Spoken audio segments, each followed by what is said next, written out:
I want to talk about walking dogs, which, as I recently, by coincidence, kind of learned, is a huge deal in primarily reward-based training circles. I always thought heading out and about and having adventures with dogs was a very natural thing that people just did, independently of whatever else they decided to do or not do with their dogs. But lately I've learned that the definition of a walk is super different depending on who you're talking to. There are sports people who never, quote unquote, walk their dog. They just have them maybe in their backyard or in their house. They let them out to potty and they train their dog and then they trial. That was interesting to me.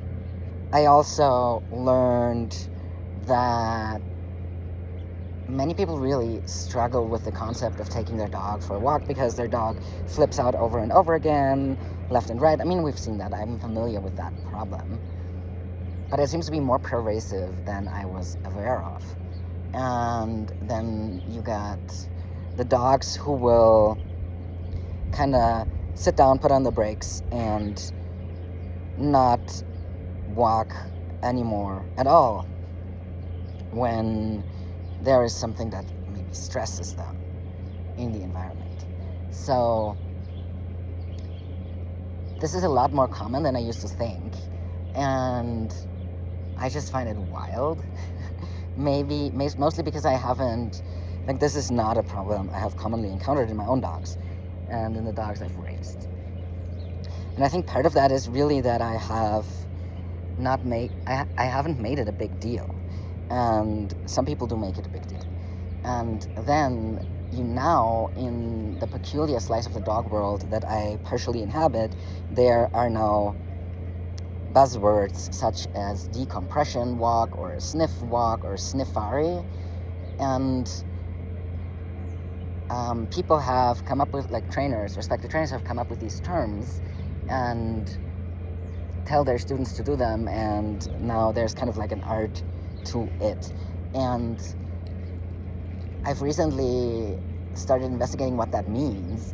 And for example, apparently a sniff walk is a walk where you let the dog choose where they want to sniff, or you even put out certain things for them to sniff, etc. And then other trainers have the so-called called directional walk or purposeful walk, and those seem to be walks where you, the person on the other end of the leash, makes all the decisions and your dog doesn't make any decisions. And I just find it interesting because my walks typically include both of those.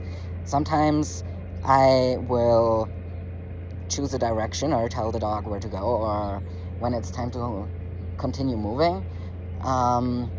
But most of the time, my dogs will be off leash and then they can do whatever they want as long as they don't go too far away, which usually means staying within sight and not leaving the sidewalk.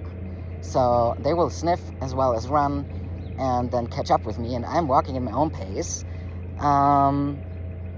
So they're not slowing me down when they're sniffing, and they always catch up. So it's not like they put on the brakes because they don't want to lose me. So that solves that problem. So it's just interesting to me that people walk their dogs in all kinds of different ways. And if this is something that you have struggled with, reach out to me, let me know. I'm happy to talk more about this. I just didn't realize this is something that people didn't know or didn't like. I thought this was the basis of having a dog. I thought that everyone who had a dog, I really used to think that, and maybe that's naive of me because that's how I grew up, right? I thought everyone who has a dog walks them in a pretty similar manner on top of everything else they do or don't do. But I don't think that's actually the case. And so everyone in okay, let me clarify something.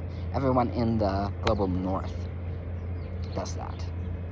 But that does not seem the case, seem to be the case. So hit me up with questions. I'm happy to answer if there's a way for me to help you have more enjoyable outings with your companion.